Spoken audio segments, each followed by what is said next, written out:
علی بھائی، آج کی مجلس کے آغاز میں پچھلے دنوں فوت ہونے والے تحریک لبیک پاکستان کے امیر مولانا حافظ خادم حسین رضوی رحمۃ اللہ علیہ کے لیے دعائے مغفرت کرتے ہیں۔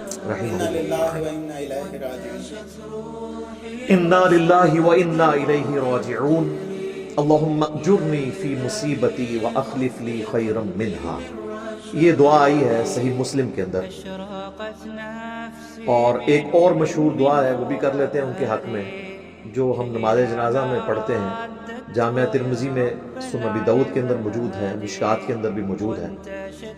اللہم اغفر لی حینا و میتنا و شاہدنا و غائبنا و صغیرنا و کبیرنا و ذکرنا و انثانا، اللہم من احییتہ منا فاحیہ علی الاسلام ومن توفیتہ منا فتوفہ علی الایمان، آمین ثم آمین۔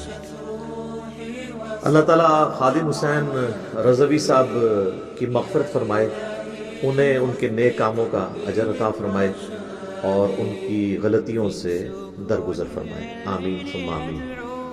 میرے بھائیوں، اپنی تمام تر انسانی کمزوریوں کے باوجود خادم حسین رضوی صاحب کے بارے میں ایٹ لیسٹ اس بات پہ کنسنسس موجود ہے کہ انہیں اللہ کے محبوب سید الاولین والآخرین، شفیع المذنبین، رحمت للعالمین، سیدنا و مولانا امام اعظم محمد رسول اللہ صلی اللہ علیہ وآلہ وسلم کے ساتھ انتہا درجے کی عقیدت اور محبت تھی۔ خصوص بالخصوص جو ختم نبوت کا ایشو ہے، اس میں ان کی سینسٹیوٹی الحمدللہ باقی تمام علماء سے بڑھ گئی تھی، اور یہ ان کا خاصہ الحمدللہ۔ باقی ان کے ساتھ علمی اختلاف سب سے زیادہ اگر کسی نے کیا ہے تو وہ میں ہی ہوں، ان کی اپنی زندگی کے اندر علمی اختلاف اپنی جگہ، لیکن جب کوئی شخص دنیا سے چلا جاتا ہے تو پھر ہم اس کے لیے دعائے خیر ہی کریں گے کہ اللہ تعالیٰ اس کے لیے اگلی زندگی آسان فرمائے۔ لیکن اب بھی جہاں کہیں بھی کوئی علمی اختلاف آئے گا تو انشاءاللہ ہم اسے ضرور ہائی لائٹ کریں گے، اس کی بنیاد کے اوپر کسی کی تکفیر نہیں کریں گے، کسی پہ فتویٰ نہیں لگائیں گے، لیکن علمی اختلاف جو ہے یہ تو ہمارا حق ہے، اور چونکہ ٹاپ پرائورٹی اللہ اور اس کے محبوب صلی اللہ علیہ وآلہ وسلم کی مبارک تعلیمات ہیں، ان کو ہم نے پہلے نمبر پہ دیکھا۔ تو نبی صلی اللہ علیہ وآلہ وسلم کے ساتھ جو ان کی محبت تھی وہ ایک یونیک محبت، اس میں کوئی شک نہیں ہے۔ اس میں ظاہر ہے ان سے اختلاف کیا جا سکتا ہے کہ یہ ایک معاملات کے اندر ایکسٹریم رویے یا عقیدے کے اندر بعض جگہ انتہائی غلو پایا جاتا تھا، وہ ہم اختلاف کرتے ہیں، لیکن اس میں کوئی شک نہیں ہے کہ ان کی ساری محبت اخلاص پر مبنی تھی، اور پوری زندگی انہوں نے اس کے لیے صرف کی، اس میں کوئی شک نہیں ہے۔ اور بریلوی مکتب فکر اس کو ایک دفعہ انہوں نے زندہ کر دیا اپنی جوش دار تقاریر کے ذریعے، لوگوں کا خون گرمانے والی گفتگو کے ذریعے، اور خصوص بالخصوص جو لوگ پنجابی زبان جانتے ہیں ان کو زیادہ ٹیسٹ آتا تھا ان کی گفتگو کا جو وہ پنجابی میں کرتے تھے۔ وہ ٹپیکل پنجاب کی جو ایک لینگویج میں اثر ہے اور چند الفاظ کے اندر، تو وہ ان کی ایک خاصیت تھی جس کی وجہ سے لوگ ان سے محبت کرتے تھے، اور اس کی پریکٹیکل اپلیکیشن آپ نے ان کے جنازے کی شکل میں دیکھ لی ہے۔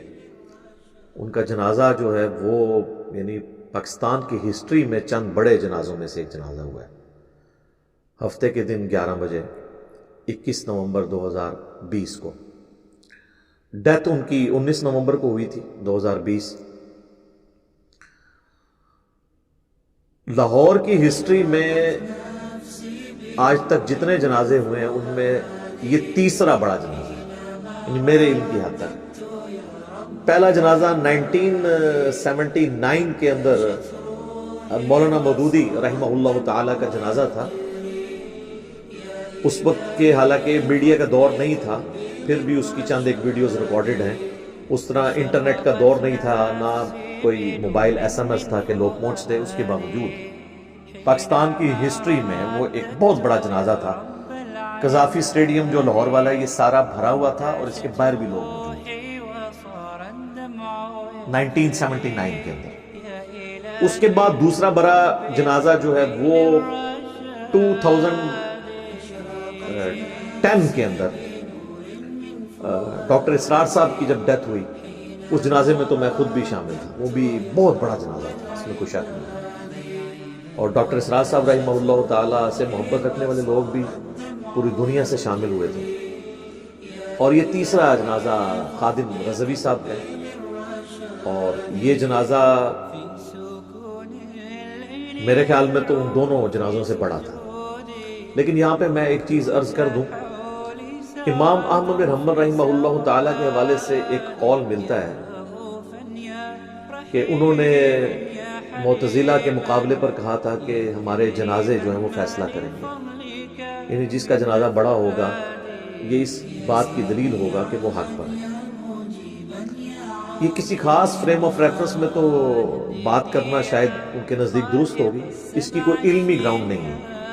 یعنی یہ کوئی نبی صلی اللہ علیہ وآلہ وسلم کا فرمان نہیں ہے، امام احمد بن حنبل کی ذاتی رائے ہے. اگر وہ زندہ ہوتے تو ہم ان سے پوچھتے اور ڈسکس کرتے تو وہ بھی مانتے کہ میں نے اپنے حالات و واقعات میں ایک بات کی تھی کہ جتنے ظلم جو ہے وہ عباسی خلفاء کی طرف سے ان پر کیے گئے تو عوام پھر بھی ان کے ساتھ تھی، اگرچہ وہ ان کی سپورٹ میں کھڑی نہیں ہوئی، جنازے ہی عوام پڑھتی ہے. اس وقت تو ساتھ کوئی نہیں تھا جب ان کو کوڑے پڑ رہے تھے. لیکن یہ کوئی بنیاد نہیں ہے، ورنہ اس امت میں سب سے بڑی شخصیات میں سے ایک شخصیت جن کے اوپر سنی شیعہ کا اتفاق ہے، صوفیاء ہوں سلفی ہوں سب کے سب ان کو مانتے ہیں، وہ سیدنا ابو ذر غفاری رضی اللہ تعالیٰ عنہ علیہ السلام، جن پہ میرا ایک بڑا رکت انگیز کلپ ریکارڈڈ ہے. وہ خاص کیفیت میں اس وقت جو میری زبان سے اللہ نے باتیں نکلوائیں، وہ آپ یوٹیوب پہ جا کے دیکھ لیں، لاکھوں لوگوں نے دیکھا. ان کی تو موت جو ہے وہ مدینہ شریف کے پاس ایک گاؤں میں ہوئی ہے، اور اس وقت ان کی صرف بیوی ان کے ساتھ تھی، اور وہاں سے قافلہ گزر رہا تھا تو انہوں نے ان کا جنازہ پڑھا. اب وہ ایک علیحدہ سے ٹاپک ہے، وہ آج ڈسکس نہیں کروں گا.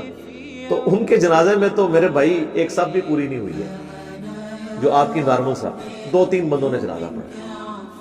ان کا تو جنازہ کوئی بڑا نہیں تھا، نہ ان کا کوئی بہت بڑا مزار بنا، بلکہ قرآن میں 25 انبیاء کا ذکر موجود ہے.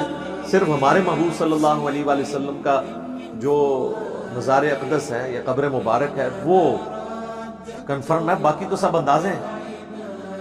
25 کی آپ مزارات ہی نہیں بتا سکتے. ابھی تو میں ان انبیاء کی بات ہی نہیں کر رہا کہ جو مسند امام احمد میں موجود ہے کہ 1,24,000 انبیاء دنیا میں مبعوث ہوئے، جن میں سے 315 رسول تھے.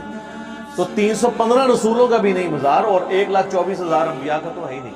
تو مزارات بنانا یا اس پہ رش ہونا یہ کوئی کسی کے حق میں ہونے کی دلیل نہیں ہے، نہ بڑے جنازے کسی کے حق ہونے کی دلیل ہے. ہو بھی سکتے ہیں اگر وہ علمی طور پہ حق ہے، کیونکہ اب خادم رضوی صاحب کے جو ماننے والے لوگ ہیں، کیا مودودی صاحب کا اتنا بڑا جنازہ، اور اس کے بعد ڈاکٹر اسرار صاحب کا جنازہ، اور اس کے بعد جنید جمشید صاحب کا جنازہ، اتنے بڑے بڑے جنازوں کو دیکھ کے وہ ان کو حق میں ماننے کے لیے تیار ہوں گے؟ نہیں. تو جو دلیل آپ کسی اور کے حق میں ماننے کے لیے تیار نہیں ہے نا، تو میرے بھائی وہ دلیل پھر اپنے حق میں بھی پیش نہ کریں معذرت کے ساتھ، کیونکہ یہ کوئی علمی دلیل نہیں ہوگی. آپ جذباتی باتیں، تو علمی ڈاکٹرن کو فالو کریں، جذباتی ڈاکٹرن کو فالو نہ کریں. بہرحال مجھے ذاتی طور پہ خادم رضوی صاحب کی وفات کی نا بڑا صدمہ پہنچا، اور مجھے ایک بھائی نے کراچی سے فون کیا. میں باہر تھا اس وقت میں تو خبریں وغیرہ نہیں دیکھ رہا تھا. تو انہوں نے یعنی بتایا کہ اس طرح ڈیتھ ہو گئی. تو بے ساختہ میری زبان سے انا للہ و انا الیہ راجعون نکلا. تو ہم نے تو وہ کام نہیں کیا کہ وہ جب دوسرے فرقے کا کوئی بندہ مرتا ہے تو کہتے ہیں جی مر گیا مردود، جہنم واصل ہو گیا، اپنے انجام کو پہنچ گیا. اللہ کا شکر ہے کہ اپنا ذہن تو اس چیز سے آزاد ہے. تو جیسے مجھے پتا چلا میں نے عثمان بھائی کو فون کیا، اور میں دل میں سوچ رہا تھا کہ کیا میری تربیت کوئی اثر رکھتی ہے کہ نہیں. میں ان کے رسپانس کو چیک کر رہا ہوں. ان کو جیسے ہی میں نے بتایا انہوں نے پڑھا انا للہ و انا الیہ راجعون. تو اس کا مطلب ہے کہ ہم نے جو لوگوں کی تربیت کی ہے واقعی وہ اثر ان پہ نظر آتا ہے. اللہ کا شکر ہے اتنی ہم نے یعنی تعصب سے لوگوں کو آزاد کیا. یہ ٹیسٹ پوائنٹ تھا، یہ ایک بہت بڑا موقع تھا. یعنی خادم رضوی صاحب کا انڈائریکٹلی تو میں اور عثمان بھائی تو افیکٹ ہی ہیں، کیونکہ 2017 کے اندر جب میرے اوپر مرڈر اٹیمپٹ ہوئی تھی تو وہ انہی کی جماعت سے تعلق رکھنے والا بندہ تھا جس نے میرے اوپر مرڈر اٹیمپٹ کی تھی، اور عثمان بھائی اور میں دونوں افیکٹ ہی، ہم دو ہی یہاں پہ موجود تھے اس وقت۔ تو بہرحال اللہ تعالیٰ نے حفاظت کی، اور یہ میں پہلی دفعہ آن ایئر اس کو یعنی ڈسکس کر رہا ہوں، اس لیے نہیں کہ وہ فوت ہو چکے ہیں، ان کی زندگی میں مجھے کوئی ڈر تھا ان سے، اس لیے میں نے پہلی بات کی کہ وہ اپنے آپ کو منسوخ کرتا تھا، اور بعد میں ہم نے اسے معاف بھی کر دیا، کوئی پیسے سے نہیں لیے، بالکل معاف کر دیا۔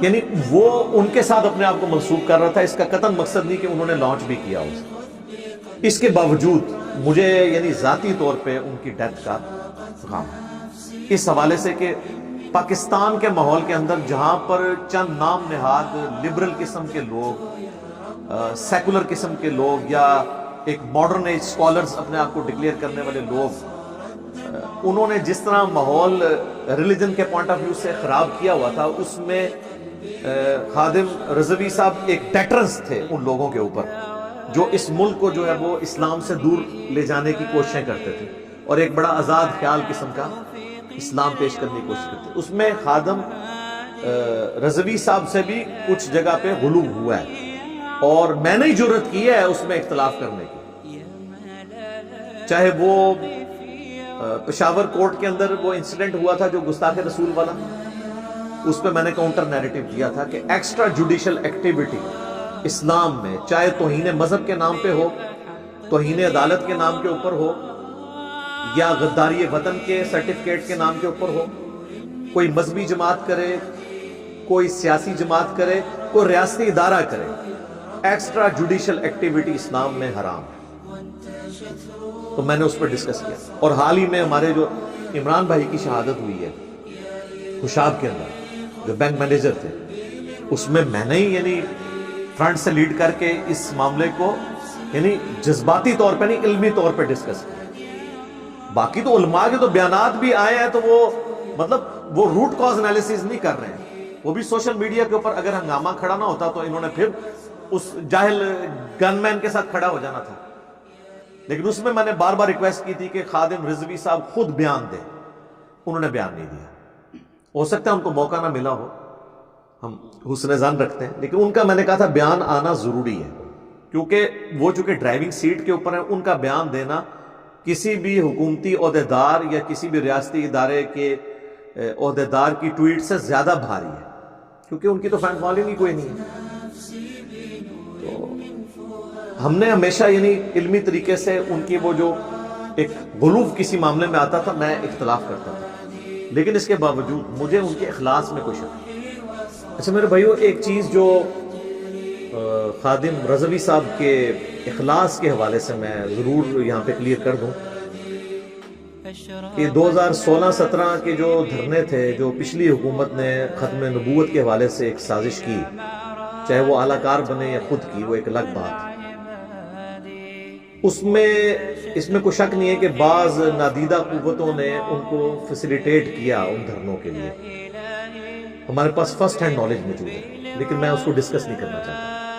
لیکن اس میں بھی یاد رکھیے گا کہ خادم رضوی صاحب نے وہ ان قوتوں کو خوش کرنے کے لیے دھرنا نہیں دیا تھا، ورنہ اس حکومت جس کے پیچھے وہ نادیدہ قوتیں کھڑی ہوئی ہیں، اس میں بھی انہوں نے 2 دھرنے دے کے وہ 2 + 2 والا 2 برابر ہے 2 کے وہ حساب پورا کر دیا۔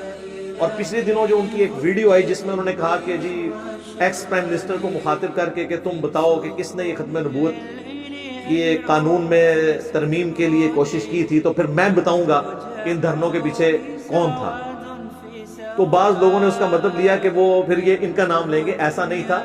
آج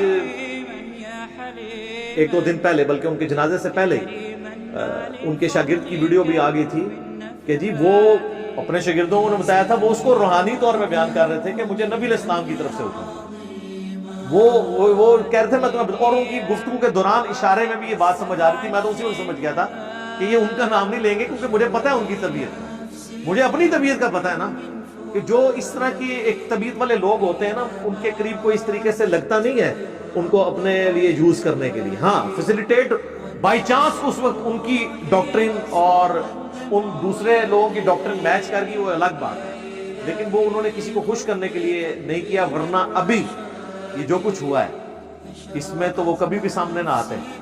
اور جتنے شد و مد کے ساتھ اس دھرنے میں نومبر 2020 والے میں وہ شریک ہوئے ہیں، 104 کے قریب ان کو بخار تھا اور پھر وہ ٹریگر کر گیا، بڑی مشکل سے انہوں نے تقریر کی ہے، تو وہ کبھی بھی سامنے نہ آتے. اور اس میں تو زیادہ ان کو تکلیف اٹھانی پڑی، سب سے زیادہ تکلیف دہ دھرنا یہی تھا کیونکہ ان کے اوپر شیلنگ بھی ہوئی. تو لہٰذا یہ اگر کسی کے دماغ میں ہے نا تو وہ اپنے دماغ سے نکال دے. میں یعنی بالکل علا وجہ بصیرت سمجھتا ہوں کہ ان کے اخلاص میں 1% بھی شک نہیں ہے. وہ جو کچھ بھی کرتے تھے اخلاص کے ساتھ، جس چیز کو وہ درست سمجھتے تھے، مطلب اس میں آپ اختلاف کر سکتے ہیں طریقے کے اوپر بھی، لیکن وہ کسی یعنی دنیاوی منفعت کے لیے نہیں کرتے تھے. اور ان کی زندگی درویشی کی گزری ہے. آپ دیکھیں جتنے بھی بڑے علماء آپ دیکھیں، یہ جب مرتے ہیں تو اپنے دینی کیریئر کے اینڈ کے اوپر کروڑوں کا بینک بیلنس اور جائیدادیں چھوڑ کے جاتے ہیں. لیکن خادم رضوی صاحب کی تو وہی درویشی کی زندگی گزری ہے. ان کا آپ گھر دیکھ لیں، ان کا لیونگ سٹینڈرڈ دیکھ لیں، کوئی فرق نہیں پڑا ان کے اندر. تو اس سے پتہ چل جاتا ہے کہ کوئی شخص جو ہے وہ اس نے کوئی دنیاوی منفعت حاصل کی ہے. باقی وہ دھرنے کے جو اخراجات تھے وہ ظاہر کتنے لوگ ہیں جو اللہ کے نام کے اوپر ان کو دے دیتے تھے کہ بھئی آپ چلیں ہماری طرف سے کھانا کھلا دیں. وہ تو ظاہر سب سے بڑا مکتب فکر ہے پاکستان کا، ان کے لیے تو مینیج کرنا کوئی مسئلہ نہیں ہے. پولیٹیکل پارٹیز کو پیسے اکٹھے کرنے پڑتے ہیں، مذہبی لیڈروں کو تو لوگ خود آگے دیتے ہیں، لیکن انہوں نے کبھی پیسے کا مس یوز اپنی ذات کے لیے نہیں کیا. یہ میں ان کو پرسنلی جانتا ہوں کہ وہ اس اعتبار سے بالکل فیئر آدمی، کوئی شک نہیں ہے کہ لوگوں نے جس طرح عبدالستار عیدی صاحب تھے، لوگوں سے ہی چندہ لے کے کرتے تھے لیکن وہ اپنے اوپر نہیں لگاتے تھے. ان کی زندگی اسی طریقے سے جو ہے وہ سادگی کے ساتھ گزری ہے. لہذا خادم رضوی صاحب کے اخلاص کے حوالے سے میں 100% اللہ تعالیٰ سے حسن ظن رکھتا ہوں ان کے بارے میں کہ وہ الحمدللہ ایک مخلص آدمی تھے. ایون میں آپ کو بتاؤں، یہ جو جس واقعے کی وجہ سے یہ لوگ یعنی ایک پوری جماعت تحریک لبیک پاکستان اوپر آئی ہے، اور سٹارٹ اس کا جو ہوا تھا وہ ممتاز قادری کی پھانسی سے ہوا 29 فیبروری 2016. اس وقت یہ پہلی دفعہ منظر عام پہ خادم رضوی صاحب آنا شروع ہوئے. تو میں نے، چونکہ میں ان کو بہت پہلے سے جانتا تھا، عوام الناس تو ان کو نہیں جانتی تھی. اچھا، ٹیلنٹ چھپا نہیں رہتا، دنیا میں کسی کونے میں بھی ٹیلنٹ ہے نا وہ سامنے آ جاتا ہے. یہ دیکھیں یہ اپنی زندگی کے ان 4 سالوں میں ہی عوام کے سامنے آئے ہیں. 55 سال صرف عمر تھی مشکل کے ساتھ، 54 سال اور کچھ مہینے، کیونکہ جون 1966 میں وہ پیدا ہوئے ہیں اور یہ 2020 19 نومبر کو ڈیتھ ہو گئی ہے. تو یہ ان کی زندگی کے جو آخری 4 سال ہیں نا، یعنی 50 کراس کرنے کے بعد یہی ان کو پاکستانی عوام جانتی تھی. لیکن میں ان کو بہت پہلے سے جانتا تھا. ان کی جو سپیکنگ پاور ہے، مجمع باندھنے کی ان کی صلاحیت. میری بھی داڑھی بھی نہیں نکلی تھی تو ہمارے جہلم شہر میں میری گلی میں ہی وہ مدرسہ ہے جہاں سے انہوں نے حفظ اور تعلیم حاصل کی ہے. اور وہ میرے گھر سے اتنی دور ہے وہ مدرسہ اور مسجد جہاں میں نے پوری زندگی نمازیں پڑھی. میرے ایون والد صاحب بھی، میرے دادا ابو بھی، کہ اگر مسجد میں اقامت شروع ہونا تو میں تکبیر اولیٰ پکڑ سکتا ہوں. تو آپ اس سے اندازہ لگا لیں کہ 100-150 فٹ کے فاصلے پہ مسجد، اور اسی مسجد سے انہوں نے حفظ کیا. پھر ان کا پیر خانہ بھی جہلم شہر میں ہی ہے اور یہ مسجد اسی پیر خانے کے انڈر ہے، کالا دیو کے اندر.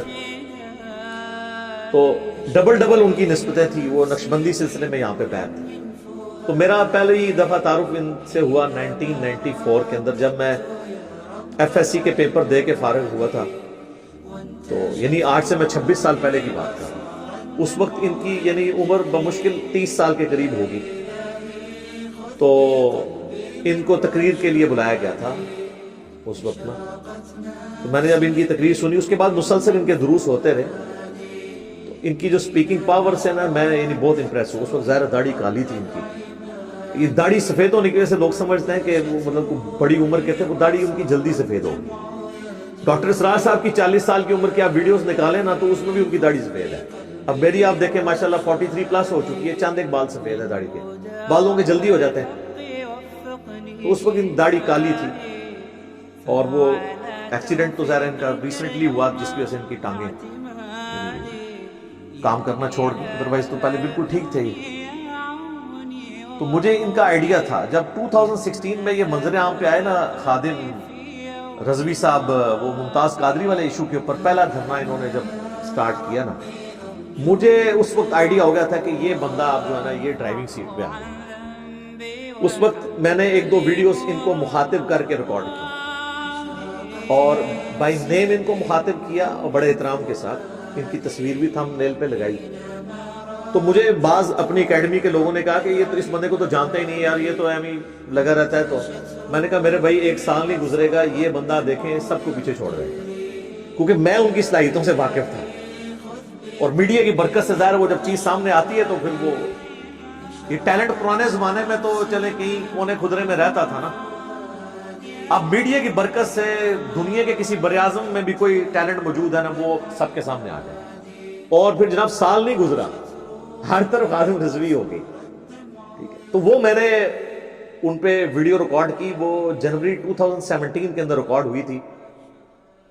اس کے بعد بھی مختلف مواقع کے اوپر جس میں نے ان سے ریکویسٹ کی تھی کہ آپ یعنی گستاخوں کے خلاف جو تحریک چلا رہے ہیں نا، تو سب سے پہلے تو آپ اپنے گھر کی صفائی کریں، آپ کی اپنی مکتب فکر کی چھپی ہوئی تصوف کی کتابوں کے اندر جو جو گستاخانہ عبارات موجود ہیں، مثلا کشف المحجوب کے اندر، تذکرۃ الاولیاء کے اندر، حشت بہشت کے اندر، وہ میں نے چیزیں اس وقت ہائی لائٹ کی تھی کہ آپ اپنی اصلاح کریں اس حوالے سے، اور اس کو ہم نے علمی چیلنج کے نام سے اپلوڈ کیا تھا، جس کا بعض لوگوں نے غلط مطلب لیا کہ میں نے ان کو مناظرے کا چیلنج کر دیا۔ میں نے کہ مناظرے کا چیلنج کرنا ہے، ہمارا تو شروع سے یہ پالیسی ہے کہ ہم عوام کی عدالت میں مقدمہ رکھیں۔ وہ تھا علمی چیلنج۔ علمی چیلنج کا مطلب ہے، اور میں نے اس میں بریف بھی کیا تھا کہ میں یہ عبارتیں آپ کے سامنے رکھ رہا ہوں، آپ اپنی پبلک کو علمی طور پہ سیٹسفائی کریں۔ چیلنج انگلش زبان میں کہتے ہیں جو مشکل صورتحال درپیش ہو اسے کہتے ہیں یہ چیلنجنگ ہے۔ یہ نہیں ہوتا کہ آگے میرے سے مناظرہ کر لے، لوگ سمجھتے ہیں چیلنج کا مطلب مناظرہ ہے یا مجادلہ ہے، نہیں، چیلنج ہے یہ آپ کے لیے کہ اس کو حل کریں اور اپنی عوام کو بتائیں کہ کل تک اشرف علی تھانوی رسول اللہ کے اوپر تو آپ فتوے دیتے تھے، ہم بھی آپ کے ساتھ، اب چشتی رسول اللہ نکلا ہے حشت بہشت کے اندر تو اس پہ وہی فتویٰ چاہیے۔ آپ ہی ہمیں بتایا کرتے تھے کہ با خدا دیوانہ باش با محمد ہوشیار، کہ دیوانگی صرف اللہ کے لیے ہو سکتی ہے، محمد رسول اللہ کے لیے دیوانگی کرو گے تو بیڑا غرق ہو جائے گا اگر کوئی گستاخانہ الفاظ نکل گئے۔ اسی لیے یہ لوگ ان الحق کی بھی تعبیر کر لیتے تھے کہ وہ تو خدا کی ذات میں فنا ہے، اور بڑا فخریہ بتایا کرتے تھے کہ ان الحق اس نے کہا تھا منصور الحاج نے، اگر وہ کہتا نا انا محمد ہوں تو ہم اس کی بات کی تعویل بھی نہ کرتے، اسے گستاخ ڈکلیئر کرتے۔ تو میں نے کہا سر پھر یہ مسئلہ آپ کو دکھا دیتے ہیں۔ تذکرۃ الاولیاء میں شیخ فرید الدین عطار المتوفا 627 ہجری جو عربی میں کتاب لکھی گئی، پوری دنیا میں تصوف پہ اولیاء اللہ کے جو حالات زندگی ہیں، جس کو تصوف کے ہاں جن کو اولیاء اللہ مانا جاتا ہے، اس پہ اس سے اتھینٹک بک نہیں ہے۔ بریلوی دیوبندی دونوں چھاپ رہے ہیں، فضائل سنت میں بھی دعوت اسلامی کے اس کے حوالے موجود ہیں، اور تبلیغی جماعت کی فضائل اعمال اور فضائل صدقات میں موجود ہے۔ وہ ایک سمجھ لیں ایک بنیادی کتابوں میں سے بزرگوں کے حالات زندگی، اس میں نے کہا تھا کہ بایزید بسطامی کا آپ چیپٹر کھول کے پڑھ لیں۔ بایزید بسطامی المتوفا 261 ہجری، ایک تو ان کی معراج کے اوپر چیپٹر باندھا گیا جس میں انہوں نے کہا کہ میں نے چشم یقین سے اللہ کا مشاہدہ کیا۔ معراج تو ہم نبی علیہ السلام کے لیے مانتے ہیں، کسی اور نبی کے لیے بھی نہیں مانتے ہیں، انہوں نے ان کے بارے میں کلیم کی۔ اور پھر اس کے بعد کرتے کرتے اس چیپٹر کا جب کنکلوژن آتا ہے نا، اس کے اینڈ پہ وہ کہتے ہیں کہ جی جب ان سے سوال پوچھا گیا، سوال پوچھنے والے پتہ نہیں کیڑا بٹ سی، وہ کہتا ہے کہ دسو قیامت والے دن جو انسانیت ہے کس کے جھنڈے کے نیچے ہو؟ تو کہنے لگے میرے جھنڈے کے نیچے، بایزید بسطامی کہنے لگے۔ اور اس نے کہا کہ میں قسمیاں کہتا ہوں کہ محمد اور تمام انبیاء، تمام اولین اور آخرین میرے جھنڈے کے نیچے ہوں۔ نعوذ باللہ۔ یہ بایزید بسطامی کی طرف منسوب ہے۔ ہم بزرگوں کے بارے میں ایک ٹن حسن ظن رکھ لیتے ہیں کہ انہوں نے نہیں کہا ہوگا، اور جو لکھنے والے ہیں وہ خود بزرگ ہیں، شاید انہوں نے بھی نہ لکھا ہو، بعد میں کتابوں میں کسی نے ڈال دیا ہو، تو پرنٹنگ بند کرو نا کتابوں کی، منطقی انجام تو یہ ہے نا۔ اور پھر وہ کہتے ہیں کہ اس سے بھی آگے جا کے کہتے ہیں لوائی اعظم من لوائی محمد، میرا جھنڈا محمد کے جھنڈے سے بھی بڑا ہوگا، بولے اعوذ باللہ تعالی، نعوذ باللہ من ذالک۔ تو اور فرید الدین عطار صاحب اس کی تعویل کرتے ہیں کہ یار وہ اصل میں نا اس طرح کے کلمات ان کے منہ سے نکل جاتے تھے، وہ اس لیے نہیں کہ یہ کوئی اپنے آپ کو نبی علیہ السلام سے بڑا سمجھتے تھے، وہ اس لیے کہ ان کے منہ سے اللہ بول رہا تھا، اور اللہ کا جھنڈا تو محمد کے جھنڈے سے بڑا ہی ہوگا۔ یہ دیکھیں تعویل کتنی بڑی، بھائی قیامت والے دن تو جھنڈا ہونا ہی ایک ہے۔ بخاری اور مسلم دونوں میں حدیث شفاعت کھول کے دیکھ لیں، نبی علیہ السلام نے فرمایا کہ میں اولین اور آخرین کا سردار اور خطیب ہوں اللہ کی بارگاہ میں، قیامت والے دن میرے ذریعے شفاعت کا دروازہ کھلے گا۔ سب سے پہلے صحیح مسلم میں آتا ہے کہ سب سے پہلے میں قبر سے نکالا جاؤں گا، سب سے پہلے میں شفاعت کروں گا، اور سب سے پہلے میری شفاعت قبول کی جائے گی۔ اور صحیح مسلم میں ایک اور حدیث ہے کہ قیامت والے دن سب سے پہلے میں جنت کے دروازے پہ جاؤں گا اور دستک دوں گا، اور پوچھنے والا پوچھے گا تو میں بتاؤں گا کہ محمد ہوں میں صلی اللہ علیہ وآلہ وسلم۔ تو مجھے وہ داروغہ جنت کہے گا کہ مجھے حکم بھی یہی تھا کہ میں آپ کے نام کے سوا کسی اور کے نام کے اوپر دروازہ نہ کھولوں۔ صلوات بر محمد وآل محمد، اللہم صلی علی محمد وعلی آل محمد۔ تو سر یہ ہے مسلم شریف کی حدیثیں، اور یہ ہے میرے امام مسلم جن کی کنیت ہے ابو الحسین مسلم بن حجاج القشیری، مولا حسین کے نام پہ انہوں نے اپنے بچے کا نام رکھا اور اپنی کنیت، اور یہ 261 ہجری میں فوت ہوئے، آج چل رہی ہے 1442 ہجری 1442۔ اور مزے کی بات بایزید بستامی بھی 261 میں فوت ہوئے ہیں، لیکن ان کی کنیت ہے ابو یزید تیفور بن عیسیٰ البستامی، بعض بستامی بھی پڑھتے ہیں، دونوں طریقے سے ٹھیک ہے۔ تو اس لیے میں کہتا ہوں کہ آپ ابو الحسین کی لکھی ہوئی احادیث کو فالو کریں، ابو یزید کے لکھے ہوئے تعلیمات کو فالو نہ کریں۔ اور پھر آپ دیکھیں کہ اتنا بڑا دعویٰ کہ ان کے منہ سے اللہ بول رہا تھا، یار یہ عقیدہ تو محمد رسول اللہ کے بارے میں نہیں ہے ہمارا صلی اللہ علیہ وآلہ وسلم، ہمارے ماں باپ ان پہ قربان، ان کے بارے میں بھی آیا وَمَا يَنْطِقُ عَنِ الْهَوَىٰ إِنْ هُوَ إِلَّا وَحْيٌ يُوحَىٰ۔ یہ محمد صلی اللہ علیہ وآلہ وسلم اپنی خواہش نفس سے کچھ نہیں کہتے، یہ وہی کہتے ہیں جو اللہ ان کو وحی کرتا ہے۔ تو قرآن اللہ کا کلام ہے، نبی صلی اللہ علیہ وآلہ وسلم پر نازل ہوا ان کے سینے پر، ہم یہ نہیں کہتے کہ اللہ ان کے منہ سے بولتا ہے۔ یہ تو ہمارا عقیدہ امام کائنات صلی اللہ علیہ وآلہ وسلم کے بارے میں نہیں ہے، اور آپ یہ عقیدہ بایزید بستامی کے بارے میں رکھتے، اور یہ سیم جملے کہ ان کے منہ سے بولنے والی حق تعالیٰ کی زبان تھی۔ کشف المعجوب میں علی بن عثمان حجویری جن کے مزار کے اوپر المتوفى 465 ہجری ہمارے یہ بابا جی خادم رضوی صاحب اکثر جایا کرتے تھے، اور ایون وہ کتاب بھی دکھایا کرتے تھے کہ جی یہ کشف المعجوب جو ہے نا، جس کا کوئی پیر نہیں اس کتاب کو پڑھنا۔ اس کتاب میں بھی بایزید بستامی کے بارے میں یہی لکھی ہوئی ہے تعویل کہ یہ جو کہا کرتے تھے نا سبحانی سبحانی ما اعظم شأنی، میں پاک ہوں میں پاک ہوں، میری شان کتنی بلند ہے، وہ کہتے ہیں اللہ ان کے منہ سے بولتا تھا، ورنہ تو کوئی اپنے آپ کو پاک نہیں کہہ سکتا، وہ اللہ کہہ رہا تھا میں پاک ہوں، اور زبان ان کی ہوتی تھی۔ یہ سیم تعویل وہاں پہ، بلکہ ادھر تو معاملہ اور بگڑ گیا۔ کشف المعجوب کے اندر صحب اور سکر کے چیپٹر کے اندر حضرت جنید بغدادی کے حق میں صحب علی بن عثمان حجویری نے ثابت کیا ہے، اور سکر ثابت کیا ہے بایزید بستامی کے حق میں، اور اس میں وہ پھر اس کے حق میں دلیل لانے کے لیے وہ کہتے ہیں کہ جی جس طرح حضرت داؤد علیہ السلام کی نظر اپنی ایک صحابی کی بیوی اوریہ نامی صحابی، یہ اوریہ مقبول جان وہی اوریہ ہے، اور ان سے بھی ہم ریکویسٹ کریں گے کہ حضرت کشف المعجوب کی آپ بھی بات کرتے ہیں، یہ بھی ذرا پڑھیں آپ کے نام کے اوپر کیا ہوا ہے اس کے اندر۔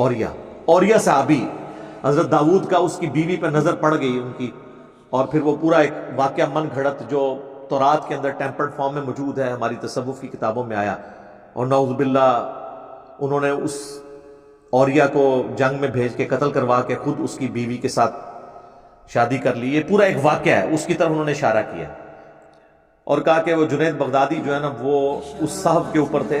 حضرت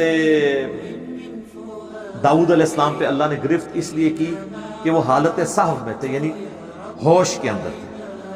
یہ صاحب سین والا نہیں ہے, وہ سجدہ صاحب تو ہوتا ہے نا بھول, یہ سواد والا صاحب جان بوجھ کر. اور کہتے ہیں کہ اسی طرح کا ایک واقعہ ہمارے نبی علیہ السلام کے بارے میں کہ جس میں ان کی نظر جو ہے وہ زید ابن حارثہ جو ان کے منہ بولے بیٹے تھے, ان کی بیوی زینب کے اوپر پڑی اور وہ زینب اپنے خامن پہ حرام ہو گئی. اور پھر یعنی نبی علیہ السلام نے بعد میں ان سے شادی کر لی. تو وہ کہتے ہیں کہ نبی علیہ السلام کی جو نظر پڑی تھی نا ان کی بیوی کے اوپر, تو نبی علیہ السلام حالت سکر میں تھے, یعنی آپ اپنی ہوش میں نہیں تھے. سکر کہتے ہیں کہ, اور وہ کہتے ہیں نہیں اس مدھوشی سے مراد ہے اللہ کی شان میں معاف ہو جائے. جو اللہ کی شان میں آپ مدھوشی مانیں اس میں یہ ایکٹیویٹی ہوگی کہ کسی صحابی کی بیوی کو دیکھا جائے اور اس کے بعد آپ نے جو اس میں سٹوری میں رنگ بھرے کہ جی وہ اپنے خامد پہ حرام ہو گئی, اللہ نے اس کی نفرت ڈال دی اس کے دل میں اور اس نے طلاق دے دی اور نبی علیہ السلام نے ان سے شادی کر لی. یہی تو غیر مسلم واقعات پیش کرتے ہیں. ایون پیر کرم شاہ صاحب الازہری جنہوں نے کشف المحجوب کا مقدمہ لکھا ہے, انہوں نے اتنی تعریف کی ہے اس کتاب کی, لیکن انہوں نے اس واقعے میں جو گڑبڑ ہوئی ہے وہ اس کو ہائی لائٹ نہیں کیا, اور الٹا انہوں نے ضیاء القرآن پبلیکیشن نے جو ان کی ضیاء القرآن تفسیر شائع کی ہے اس میں انہوں نے سورۃ الاحزاب کی ان آیات کے کانٹیکسٹ میں لکھا ہے کہ یہ غیر مسلموں کی سازش ہے. اسلامی کتابوں کے اندر یہ واقعہ جو آیا ہے سیدہ زینب کا, اور کشف المحجوب میں وہ واقعہ آیا ہوا ہے اور اس میں لکھتے ہیں کہ وہ حالت سکر میں تھے اور اس سے بايزيد بسطامی کا سکر ثابت, بايزيد بسطامی کا سکر ثابت کرتے کرتے نبی علیہ السلام کو سکر میں شامل کرتے. یا پیغمبر نہیں سکر میں جاتے. ما ضل صاحبکم وما غوا, تمہارے نبی نہ کبھی بہکے ہیں نہ کبھی بہرا چلے ہیں. نبی کے اوپر تو اس طرح کی کیفیات تاری نہیں ہوتی. تو یہ میں نے یعنی چیزیں ہائی لائٹ کی تھی. یہ تینوں حوالے یعنی میں ریپیٹ کر دیتا ہوں کیونکہ جو لوگ اب آگے ان کا مشن لے کے چل رہے ہیں, ہم آپ کے ساتھ اس مشن میں ہوں گے. فرانس تک تو ہماری پہنچ نہیں ہے, ہم صرف دھرنے دے کے ہی ان کے سفیر کو نکلوا سکتے ہیں یا کوئی اور ایکٹیویٹیز کروا سکتے ہیں, لیکن جو ہمارے گھر کے اندر گندگی موجود ہے اس کو تو ہم خود صاف کر سکتے ہیں. ایک دھرنا ہم ان پبلیکیشنز کے دفاتر کے باہر نہیں دے سکتے جو یہ کتابیں چھاپ رہے ہیں, تذکرۃ الاولیاء چھاپ رہے ہیں. میں نام نہیں لیتا ان پبلشرز کے, یہ نہ کوئی مجاہد ملت پہنچ ہی جائے. تذکرۃ الاولیاء کتاب, کشف المحجوب اور حشر بہشت. تذکرۃ الاولیاء سے میں نے وہ والا دے دیا, لوائی اعظم من لوائی محمد, میرا جھنڈا نعوذ باللہ محمد کے جھنڈے سے بڑا ہوگا. اور کشف المحجوب سے میں نے صاحب اور سکر کا واقعہ بیان کر دیا, اور حشر بہشت کے اندر وہ چشتی رسول اللہ والا واقعہ. اور پھر الٹی تعویل کرتے ہیں, وہ کہتے ہیں اس میں لکھا ہوا ہے کہ معین الدین چشتی اجمیری المتوفا 633 ہجری ان کی طرف منسوب ہے. ہم نہیں کہتے کہ ان بزرگوں نے کہلوایا ہوگا, لیکن کتابوں میں تو چھپا ہوا. وہ کہتے ہیں وہ اس میں لکھا ہوا حضرت خاص کیفیت میں تھے جب انہوں نے اپنے مرید سے کلمہ پڑھوایا, اور بعد میں انہوں نے یہ کہہ بھی دیا تھا نا کہ میں نے چیک کرنے کے لیے پڑھوایا ہے, کلمہ وہی ہے. تو سر اس سے تو مسئلہ حل نہیں ہوتا. اگر کوئی چیک کرنے کے لیے بھی غلط کلمہ پڑھوائے اس کے بعد اس کو اس کفر سے توبہ کرنی ہوگی, اور صرف توبہ لازم نہیں ہوگی, بیعت بھی ٹوٹ چکی. اس میں تو انہوں نے بیعت کر لیا, تو ان کی تو اپنی بیعت ٹوٹ گئی تھی کیونکہ انہوں نے کلمات کفر کہلوائے تھے. تو اب جس کی اپنی بیعت ٹوٹ چکی ہے ان کو چاہیے تھا, وہ کہتے ہیں کہ بیٹا میں یہ کفریات تیرے سے بلوانے کی وجہ سے, اگرچہ ٹیسٹ کے لیے بلوائے تو میں پہلے خود بیعت ہو کے آتا ہوں پھر تجھے بیعت کرتا ہوں اور نکاح بھی پڑھواتا ہوں, کیونکہ نکاح بھی ٹوٹے گا, خالی بیعت نہیں ٹوٹے گی. تو یہ تو بہت بڑے پرابلم شروع ہو جائیں گے.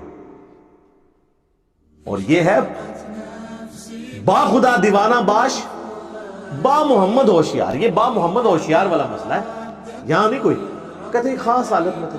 تو میں اس کے اوپر خادم رضوی صاحب رحمہ اللہ تعالی کا جملہ بولوں گا کہ یار انہوں ہلکا نہ جانو, جیڑا پونکتا جائے نبی ہوتے پونکتا جائے, اس گستاخی نو ہلکا نہ جانو. تو سر ہم بھی یہ کہہ رہے ہیں وہ ہلکا نہ جانو. خاص حالت میں, بھئی خاص حالت میں آپ نے یہی کام کرنا ہے. چلو اللہ کے لیے ہوتا تو ہم تعویل مان لیتے. اور وہ جو مسلم شریف کی ایک حدیث بڑی ڈھونڈ ڈھانٹ کے لے آتے ہیں، وہ جو ایک توبہ کرنے والے کا واقعہ ہے، اللہ کے محبوب صلی اللہ علیہ وآلہ وسلم نے مثال بیان کی اس شخص کی جو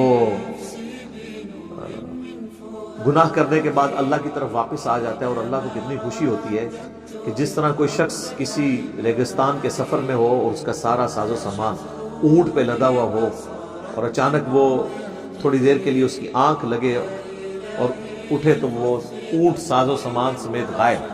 اب اسے اپنی موت سامنے نظر آ رہی ہے کہ یہاں تو نہ پانی نہ کھانا نہ پینا، اسی پریشانی کے عالم میں وہ دوبارہ موت کا انتظار کرنا شروع کر دے لیٹ کے، اور اس کا اونٹ سامنے آ جائے تو اسے اتنی خوشی ہو کہ اس کے زبان سے یہ کلمات نکل جائیں کہ اے اللہ تو میرا بندہ میں تیرا رب، حالانکہ وہ کہنا یہ چاہ رہا ہے کہ اے اللہ میں تیرا بندہ تو میرا رب۔ تو اس میں آگے الفاظ ہے من شدت الفرح، اس خوشی کی وجہ سے، شدت کی وجہ سے۔ تو وہ کہتے ہیں جی یہ دیکھ لینا جی، تو بزرگ خاص حالت میں ہو تو ان سے بھی اگر نکل جائے تو یہ تو نبی اسلام کے بارے میں تو نہیں، یہ تو اللہ کے بارے میں ہے، اور زبان ایک ہی دفعہ لڑکھڑائی ہے۔ اس نے یہ نہیں کہا کہ کسی سے پڑھوایا ہو یا انٹینشنلی پوری حاضر دماغی کے ساتھ سارا کچھ کیا ہو، ایک واقعہ ہوا ختم، اور اس میں الفاظ ہے نبی علیہ السلام نے کہا کہ غلط الفاظ اس سے نکل گئے خوشی کی وجہ سے، اور رسول اللہ کے بارے میں پھر بھی نہیں۔ یہاں تعویل آپ کی نہیں مانی جائے، بات وہیں رہے گی، با خدا دیوانہ باش با محمد ہوشیار صلی اللہ علیہ وآلہ وسلم، صلاۃ بر محمد وآل محمد، اللہم صلی علی محمد وعلی آل محمد۔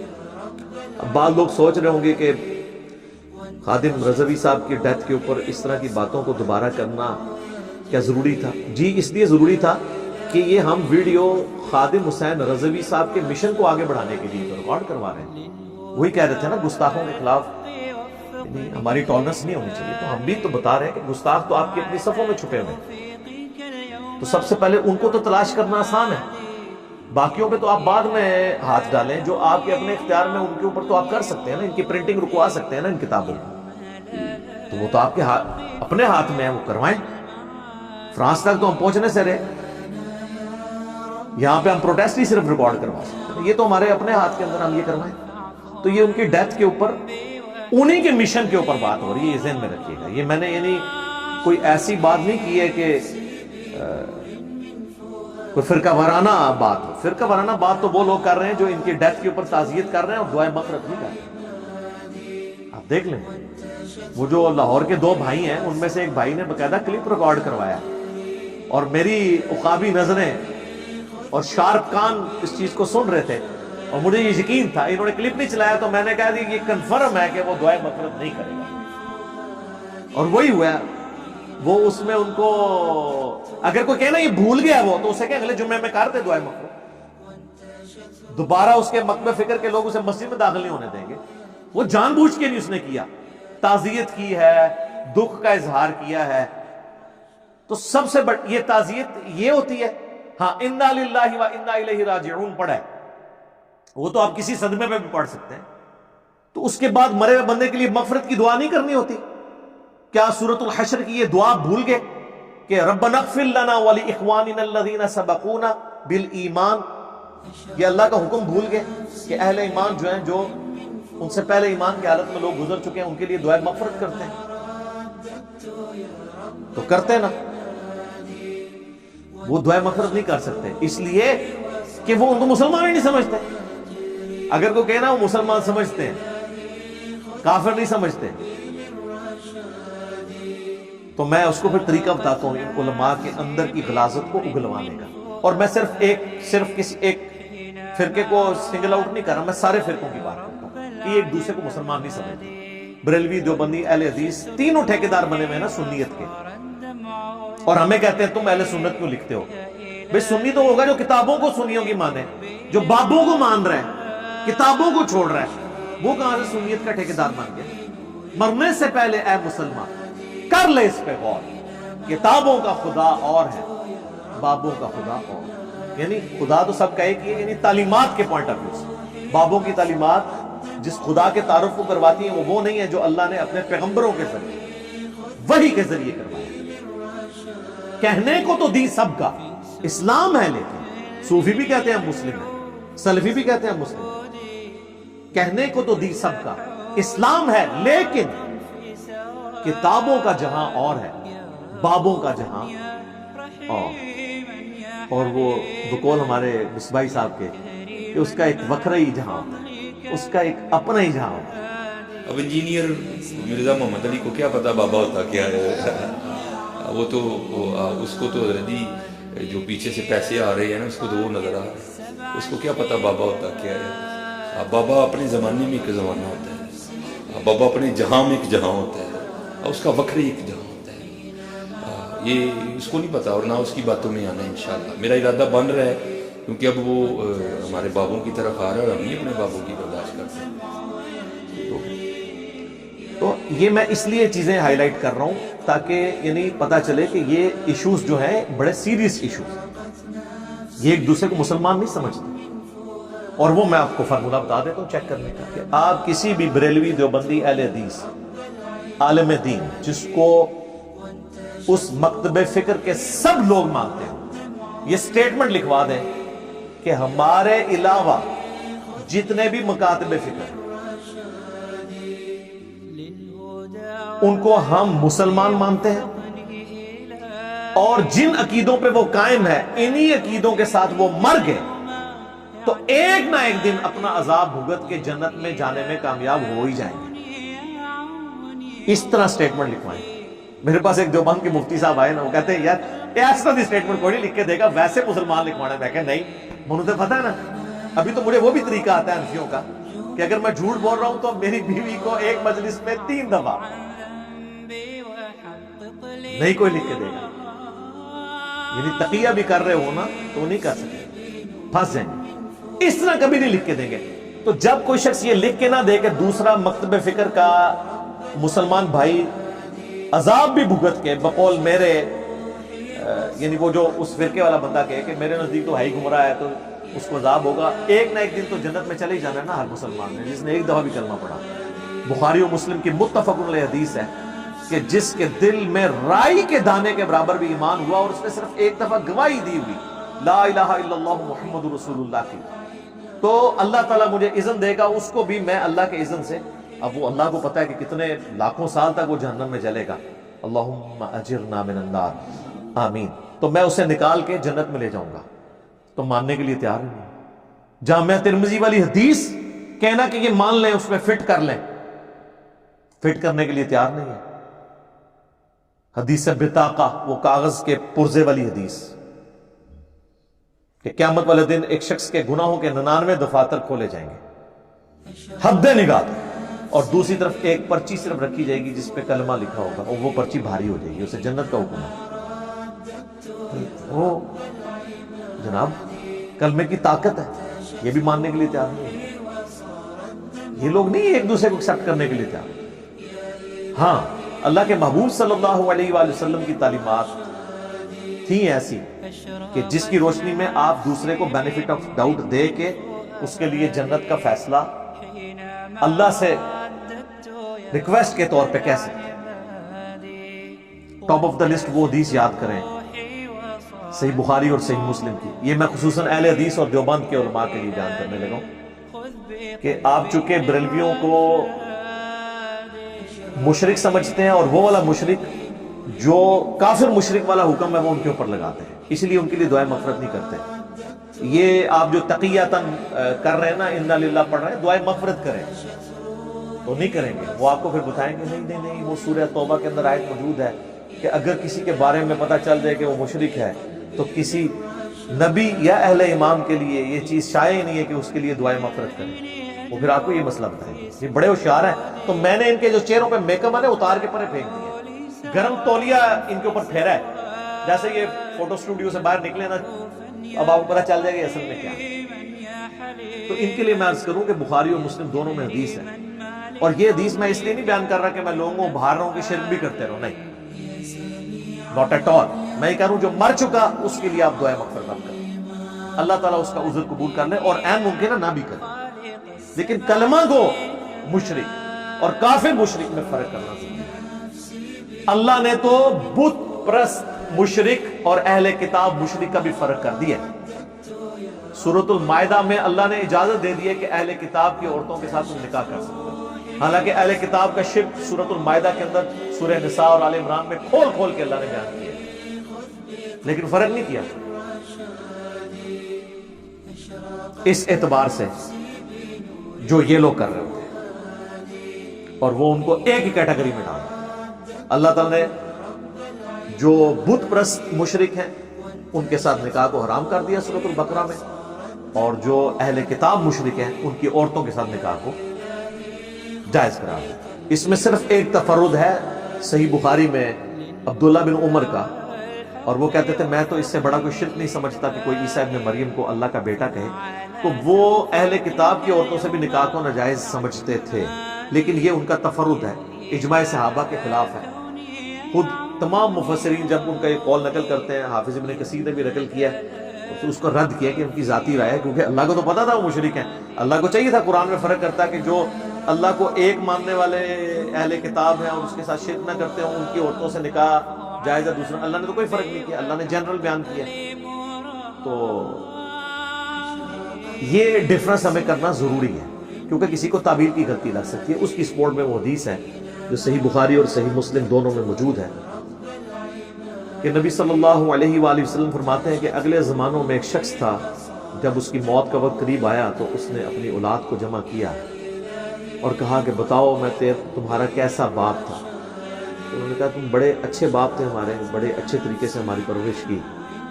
تو اس نے کہا کہ اب پھر میری ایک خواہش پوری کرو، جب میں مر جاؤں تو میری لاش کے ٹکڑے ٹکڑے کر دینا، اسے آگ لگا کر اس کی راکھ کو خشکی میں، پانی میں اور ہواؤں میں بکھیر دینا۔ لَإِن قَدَرَ اللَّهُ عَلَيَّ، کیونکہ اگر اللہ نے میرے پہ قدرت پا لی تو وہ مجھے ایسا عذاب دے گا جو کسی کو نہیں دیا ہوگا۔ بس یہ کہہ کہ وہ مر گیا۔ اس کے پچھلوں نے یہی کیا، اللہ تعالیٰ نے ہواؤں کو، پانی کو، خشکی کو حکم دیا کہ اس کی راکھ سمیٹو، اور دوبارہ سے اسے زندہ کر لیا۔ اللہ نے پوچھا ہاں جی بتاؤ یہ کیوں کیا؟ اس نے کہا یا اللہ میں تو سے ڈر گیا تھا اس لیے۔ تو اللہ تعالیٰ فرمایا کیا تیرا یقین تھا کہ تجھے مرنے کے بعد، حالانکہ اللہ کو تو پتہ ہے، کو پوچھنے والا ہے جس کو تو اکاؤنٹنٹ، اس نے کہا یا اللہ اسی لیے، یعنی اس کا یہ یقین تھا کہ مرنے کے بعد اللہ مجھے زندہ کر کے عذاب دے سکتا ہے، لیکن اس میں جزوی کفر یہ پایا جاتا تھا کہ اگر میری لاش کے ٹکڑے کر دیے گئے، اس کی راکھ بکھیر دی گئی تو پھر اللہ نہیں زندہ کر سکے گا۔ یہ مطلقاً کفر نہیں تھا، جزیات میں کفر تھا۔ اور خود صحیح بخاری کے جتنے شارح ہیں مسلم شریف کے، انہوں نے لکھا ہے کہ وہ کفر کر کے مرا ہے۔ ابن حجر اسقلانی نے لکھا ہے فتح الباری کہ جزوی کفر تھا، لیکن اللہ نے اس کی تعویل قبول کر لی۔ اللہ نے کہا واقعی یہ تیرا یقین تھا؟ اس نے کہا تو جا تجھے بخش دیا، باوجود اس کے کہ جزوی کفر تھا۔ آج اگر کوئی کہے کہ کسی کی لاش اگر آگ لگا دی جائے تو اللہ تعالیٰ اسے زندہ کرنے پہ قادر نہیں ہے، تو یہ کیا ہے عقیدہ؟ کفر ہے۔ تو یہ تو تھا اس کے اندر، اور بخاری مسلم دونوں میں حدیث ہے، اور مشکات میں دوسری جلد میں اللہ کی رحمت والے بیان کے اندر یہ حدیث موجود ہے۔ تو کفر والے کی بخشش کس طرح ہوگی؟ اس لیے کہ اس کا جزوی کفر، اگر کلی ہوتا ناٹ ایٹ آل۔ اس طریقے سے اگر کسی کو غلطی کو لگ گئی، ہم اس کی اصلاح کی کوشش ضرور کریں گے، دعوت پہنچائیں گے۔ وانس جب دنیا سے چلا گیا اس کے لیے دعائے مغفرت کریں، وہ مسلمان تھا، اور جس کو آپ کافر نہیں کہہ رہے نا وہ مسلمان، چاہے وہ کلمہ وہ مشرک ہے، وہ بدعتی ہے، آپ کوئی بھی اس کا نام بد مذہب کہہ کے نام رکھ لیں، اور اپنی ڈاکٹرن میں اسے آپ گستاخ رسول بھی کہتے ہیں۔ یہاں تو یعنی جس کے عقیدے دوسرے سے میچ نہ کر رہے ہیں وہ خام خواہ اسے گستاخ رسول بھی کہتا ہے، چاہے وہ بیچارہ نماز بھی پڑھتا ہو، نبی علیہ السلام سے عقیدت بھی رکھتا ہو، کوئی بھی کلمہ گستاخ رسول ہو سکتا ہے جان بوجھ کے۔ تعویل کی غلطی کسی کو لگ سکتی ہے، آپ اس کو ہائی لائٹ کریں بس، لیکن وہ آپ پابند نہیں کہ آپ جن عقیدوں کو مانے میں یہی پھر آپ انجیکٹ کرنے کی کوشش کریں اس کے اندر۔ آپ اصلاح کریں، وہ بھی دلائل کے اوپر چل رہا ہوگا، جو اس کے نظر میں ٹھیک ہے وہ اللہ کو فیصلہ کرنے دیں۔ مرنے کے بعد کا فیصلہ اللہ نے کرنا، یہ علماء کا کام نہیں ہے کہ وہ فیصلہ کریں کسی کے مرنے کے بعد کے لیے۔ اب ہم اس کے لیے دعائیں مغفرت بھی نہیں کریں۔ نبی علیہ السلام تو اتنے سینسٹیو ہیں اس ایشو میں، صحیح بخاری اور صحیح مسلم دونوں میں حدیث ہے بڑی رقت انگیز اسامہ ابن زید جو نبی علیہ السلام کے لاڈلے ترین صحابی تھے، کیونکہ زید ابن حارثہ کے وہ بیٹے تھے۔ صحیح بخاری میں آتا ہے کہ گود میں ایک طرف زانوں پہ سیدنا حسن ابن علی کو نبی صلی اللہ علیہ وآلہ وسلم بٹھاتے تھے اور دوسری طرف اسامہ ابن زید کو۔ اور بخاری اور مسلم میں یہ بھی احادیث موجود ہیں کہ بڑے سے بڑا صحابی نبی علیہ السلام جب جلال میں ہوتے تھے، غصے کی حالت میں، کچھ سفارش نہیں کر سکتا تھا تو اسامہ ابن زید کو بھیجا جاتا تھا کہ اس پہ حضور غصہ نہیں کھائیں گے۔ وہ جب فاطمہ نامی عورت کی چوری کا مقدمہ آیا تھا اس میں بھی اسامہ ابن زید کو بھیجا گیا تھا۔ اتنا لاڈلا صحابی، حتیٰ کہ آپ نے اپنی وفات کے وقت جو لشکر اسامہ بھیجا ہے، بڑے بڑے صحابہ کو ان کے انڈر لگایا، ان کی عمر صرف 15 سال تھی اسامہ ابن زید، بمشکل۔ اور کچھ اصحاب نے تان کیا تو بخاری مسلم میں ہے کہ آپ بیماری کے عالم میں ممبر کے اوپر آئے، آپ فرمایا اس سے پہلے تم اس کے باپ کے اوپر بھی تان کرتے تھے اور مجھے سب لوگوں سے بڑھ کر محبوب ہے۔ اسی لیے سیدنا ابوبکر نے خلیفہ بنتے ہی پہلا کام یہ کیا کہ لشکر اسامہ کو روانہ کیا، حالانکہ حضرت عمر نے پھر مشورہ دیا۔ بڑے جلالی انداز میں حضرت عمر کو حضرت ابوبکر نے ڈانٹا کہ تم اس شخص کے بارے میں کہہ رہے ہو کہ اسے میں اس عمارت سے ہٹا دوں جس کو اللہ کے نبی نے مقرر کیا ہے، تیری ماں تجھے روئے عمر۔ یہ الفاظ ہیں، یہ عرب کا محاورہ تھا، غصے میں بولا جاتا تھا۔ تو بھیج دیا۔ اب وہ اسامہ ہے اور بخاری اور مسلم کے الفاظ ہیں، اسامہ ابن زید ایک جنگ کے دوران ایک کافر کے ساتھ جب لڑائی ہوئی، وہ ان کی تلوار کے نیچے آیا تو اس نے کلمہ پڑھ دیا، اشہد ان لا الہ الا اللہ واشہد ان محمدا عبدہ ورسولہ۔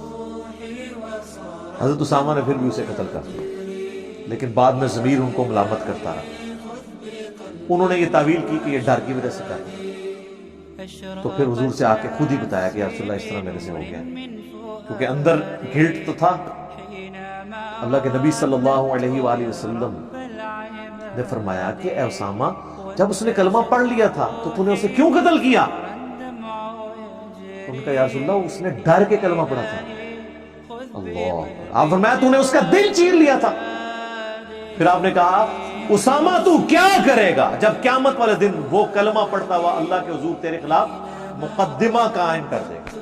اور آپ یہ جملہ ریپیٹ کرتے رہے، اسامہ تو کیا کرے گا، اسامہ تو کیا کرے گا، اسامہ تو کیا کرے گا۔ یہ جملہ آپ اتنی دفعہ ریپیٹ کرتے رہے کہ حضرت اسامہ کہتے ہیں میرے دل میں یہ خواہش پیدا ہوئی کہ آج سے پہلے میں کافر ہوتا اور آج ہی کلمہ پڑھ کے مسلمان ہوتا، یہ گناہ تو میرا دھل جاتا۔ اور آپ علیہ السلام نے یعنی اعلان برات کر دیا۔ یہ ہے اللہ کے محبوب صلی اللہ علیہ وآلہ وسلم کی اپروچ کہ ایک بندہ جو یقیناً ہم بھی سمجھتے ہیں کہ موت کے ڈر سے اس نے کلمہ پڑھا ہے، تب بھی بینیفٹ آف ڈاؤٹ دیا جا رہا ہے۔ اور یہاں پہ کوئی شخص آ کے کلمہ پڑھ کے بھی کہے کہ بھئی میں نے یہ غلطی نہیں کی، میرا یہ مطلب نہیں تھا، کسی نے کوئی 295C کے اوپر بات کر دیا اور وہ بھی کہہ رہا ہے کہ یار میرا کہنے کا مطلب یہ نہیں تھا، یہ تھا، ماننے کے لیے تیار ہی نہیں، کہتے چک دو۔ اور یہ چک دے بھی صرف انہیں غریب بندے ہیں۔ جتنے بڑے سٹیٹس کے لوگ ہیں نا ان سے کہتے ہیں ہم ان سے مطالبہ کرتے ہیں اپنا بیان واپس لیں، ادھر نہیں کہتے چک دو کیونکہ آپ چکے جاندے ہیں۔ اور کوئی غریب آدمی کر دے انہوں کہتے ہیں نہیں جی چک دو، پیچھے سنبھال لیں گے۔ تو یہ آپ ذرا فرق بھی دیکھیں دونوں جگہ کیا ہوتا ہے، امیر کی اپروچ کے ساتھ اور غریب۔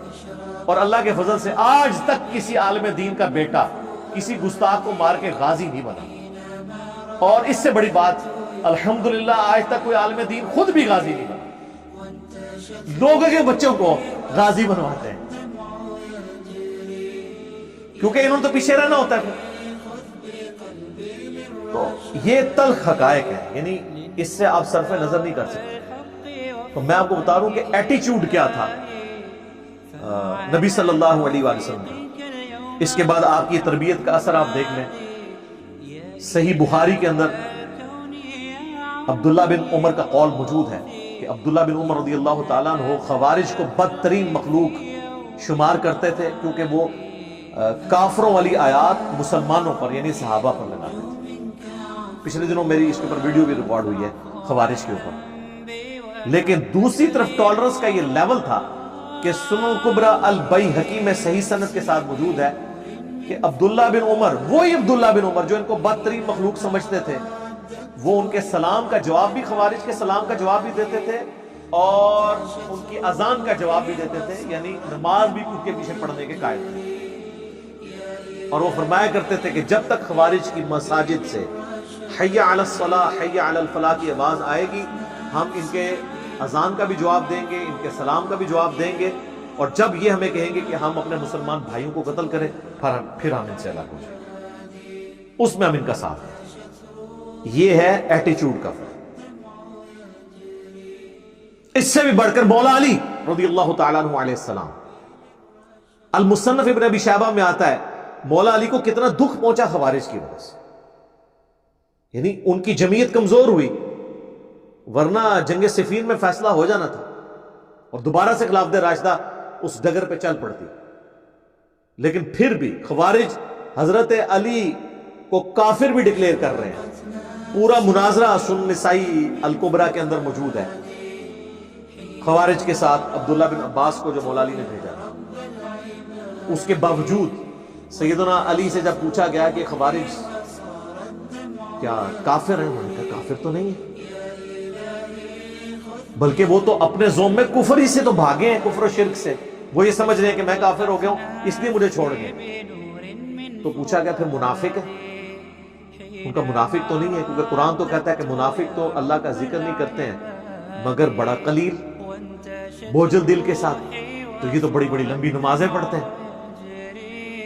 تو ان کا پھر اگر کافر بھی نہیں منافق بھی نہیں تو تیسری کیٹیگری تو مسلمانوں کی بچتی ہے نا، تو ان کا پھر یہ کیا ہے؟ ان کا یہ ایک قوم ہے جنہوں نے ہم سے بغاوت کی، یعنی ہم میں سے نکلی ہوئی ایک قوم ہے، بغاوت کی۔ سیدنا علی جو ڈائریکٹ افیکٹی تھے، انہوں نے خوارج کو نہ کافر کہا، نہ مشرک کہا، نہ منافق کہا، بلکہ کہا ایک باغی قوم ہے۔ اور اسی پہ میرا یہ موقف ہے کہ انہوں نے ان کو مسلمان کے طور پہ ٹریٹ کیا ہے، کیونکہ اسلام میں 3 ہی کیٹیگریز ہیں سورۃ البقرہ کے شروع میں، یا انسان کافر ہوگا یا مشرک ہوگا، اسی کیٹیگری میں کافر و مشرک، دوسری کیٹیگری منافق اور تیسری مسلم ہے، چوتھی تو کوئی کیٹیگری نہیں۔ اور جب مولا علی کہہ رہے ہیں نا وہ کافر و مشرک بھی نہیں منافق بھی نہیں، تو ظاہر ہے ان کو مسلمان ہی سمجھتے۔ تو یہ ایٹیٹیوڈ تھا خلفائے راشدین کا، جن کی پیروی کا ہمیں حکم ہے، علیکم بسنتی وسنت الخلفاء الراشدین المہدیین۔ اسی طریقے سے آپ دیکھ لیں صحیح بخاری میں 695 نمبر حدیث ہے، جس کے اوپر باب کی ہیڈنگ میں امام بخاری نے باب باندھا ہے باغی اور بدعتی کے پیچھے نماز کا حکم، اور حسن بصری کا قول لے کر آئے ہیں کہ بدعتی کے پیچھے نماز پڑھ لو، اس کی بدعت کا وبال اسی پر لو۔ اور پھر حدیث لے کے آئے کہ جب سیدنا عثمان خلیفہ راشد کو محصور کر دیا گیا ان کے اپنے گھر کے اندر، وہ مسجد میں جا کے نماز بھی نہیں پڑھ سکتے تھے، تو کچھ اصحاب حاضر ہوئے اور انہوں نے عرض کیا کہ مسجد میں باغیوں کا قبضہ ہے، جو بلوائی ہیں، بلوا کرنے والے، موب، اور ہمارے امام تو آپ ہیں اور فتنے کا امام مسجد میں نماز پڑھا رہے ہیں، ہمیں خطرہ ہے ہم گناہ میں نہ مبتلا ہو جائیں اس کے پیچھے نماز پڑھ کے، آپ ہمیں کیا حکم دیتے ہیں؟ تو انہوں نے کہا کہ نیکی کے کاموں میں ان کا ساتھ دو، مسلمانوں میں نماز ہی تو ایک نیکی کا کام ہے، اس میں ان کا ساتھ دو اور برائی میں ان سے الگ رہو۔ یعنی سیدنا عثمان کی خلافت جن کی وجہ سے سٹیک پہ لگی ہوئی اور ان کی جان بھی سٹیک پہ لگی ہوئی، ان کے بارے میں بھی ان کا یہ ذہن ہے کہ وہ کہتے ہیں نہیں نماز ان کے پیچھے۔ اچھا، اس سے یہ بھی پتہ چل گیا کہ حضرت عثمان اپنے وہ جو بلوائی تھے ان کو کافر اور منافق نہیں سمجھتے تھے، مسلمان ہی سمجھتے تھے۔ یہ کہتے ہیں نا وہ کوئی ایک یہودی پارٹی تھی جنہیں حملہ کر دیا تھا، ٹھیک ہے، صرف آل امیہ کو بچانے کے لیے عبداللہ ابن سبا کا ڈھونڈے چاہتے ہیں۔ عبداللہ بن سبا کا جو کریکٹر ہے وہ بعد میں آیا ہے، جسے مولا علی نے قتل کروایا، تو پھر یہ بات اور طرف چلی جائے گی۔ تو میں ایک ضمناً چیز عرض کر رہا ہوں کہ سیدنا عثمان کا ایٹیٹیوڈ کیا تھا کہ انہوں نے ٹالریٹ کیا اپنے مخالفین کے بارے میں۔ تو آج بھی بریلوی، دیوبندی، اہل حدیث، اہل تشیع ایک دوسرے کے بارے میں ٹالریٹ کریں، ایک دوسرے کے پیچھے نماز پڑھیں، ایک دوسرے کی تکفیر نہ کریں، علمی اختلاف اپنی جگہ رکھیں، لیکن یہ کوئی ایٹیٹیوڈ نہیں ہے کہ ایک بندہ مرا ہے تو آپ صرف انا للہ پڑھ رہے ہیں، اس کے لیے دعائے مغفرت نہیں کر رہے ہیں، اور آپ تقیہ کر رہے ہیں، توریہ کر رہے ہیں۔ ہمیں تو سمجھ آ رہی ہے کہ آپ لوگ کیا کر رہے ہیں، وہ جان بوجھ کے ایسا کر رہے ہیں کہ تاکہ اپنی پبلک نہ ان کو یعنی پکڑے، کیونکہ اپنی پبلک تو پھر پکڑے گی، یہ تو مشرک تھا۔ اور یہ میں صرف اہل حدیث کو سنگل آؤٹ نہیں کر رہا یا دیوبند کو، یہ حال بریلویوں کا بھی ہے۔ یہ نہ سمجھیں کہ وہ مطلب ان کو بہت اچھا سمجھتے ہیں، وہ تو ان کو شیطان کا سینگ سمجھتے ہیں. سیدھی سی بات ہے، وہ تو کوئی ٹالریٹ کرنے کے لیے تیار ہی نہیں. آپ حسام الحرمین پڑھ کے دیکھ لیں اعلیٰ حضرت کی. چوتھا فرقہ وہابیہ شیطانیہ، جو شیطان لعین ابلیس کے پیروکار ہیں، جس طرح کے روافض شیطان عطاق کے پیروکار ہیں. یہ انہوں نے لکھا ہے. بڑے یعنی سخت سخت الفاظ ہیں، تو کوئی ٹالریٹ کرنے کے لیے تیار نہیں. پھر آپ دیکھ لیں کہ انہوں نے ان کے جو ملفوظات ہیں وہ بھی شرف اس جہلم شہر کو ہی حاصل ہے، یہیں سے چھپے ہوئے ہیں ملفوظات شریف. ویسے اعلیٰ حضرت .net ویب سائٹ پہ بھی رکھے ہوئے ہیں، انڈیا کے چھپے ہوئے. پاکستان میں جو ہے وہ بک آنرز جہلم نے پرنٹ کیے ہیں. اور میں آپ کو بتا دوں، وہ جو بک آنر جہلم والے ملفوظات ہیں نا، اس کے بعد جو اعلیٰ حضرت کے مزار کی تصویر ہے نا، وہ میں نے ان کو گفٹ کی تھی کیونکہ میں اس وقت بریلوی تھا. ہاں جی، تو وہ تصویر ان کے آنر نے مجھے کہا کہ اس طرح ملفوظات شریف چھپوا رہے ہیں. میں نے کہا تو بہت نیکی کا کام آپ کر رہے ہیں. تو میں نے کہا بار آپ مزار کی تصویر لگائیں. وہ اس وقت نئی نئی جو ہے نا وہ چھپ کے آئی تھی، دعوت اسلامی انہوں نے چھاپی تھی، بڑی خوبصورت. تو میں نے فریم کر، وہ فریم ابھی بھی میرے گھر موجود ہے، میں آپ کو دکھا بھی سکتا ہوں. وہ فریم میں نے دیا تو اس کی انہوں نے پکچر کھینچ کے تو اس کو اس پہ ڈسپلے کیا. آپ جا کے بک آنے والوں سے تصدیق بھی کر سکتے ہیں. تو وہ جو مزار اعلیٰ حضرت کی تصویر ہے اس میں آپ نے دیکھ لیں. انہوں نے تو جب پوچھا گیا وہابیوں کی اذان کے بارے میں تو جو ان کے کومنٹس ہیں، انہوں نے کہا ان کی مسجد تو گھر کے مانند ہے، یہ تو مساجد ہے ہی نہیں ہے. ان کی تو اذان ہی نہیں ہے، ان کی نماز بھی نماز نہیں ہے. اور ایون انہوں نے کہا کہ جی یہ مطلب اہل کتاب کا ذبیحہ حلال ہے، ان کا ذبیحہ بھی حلال ہے. جی اسی کی پریکٹیکل اپلیکیشن آپ کو پچھلے دن نظر آ گئی تھی. وہ جب خادم رضوی صاحب کی ایک جو ہے وہ ویڈیو غلطی سے ریکارڈ ہو کے منظر عام پہ آ گئی. کہنا ہونا بڑے دے اخلاص منگو تو بڑے بڑے لوگ ہم گداواں نو خیر پا ہی دیں گے. چلو چلیے اور آدمی کے نام یہ لگا رہا تھا یہ تصویر چلو چلیے.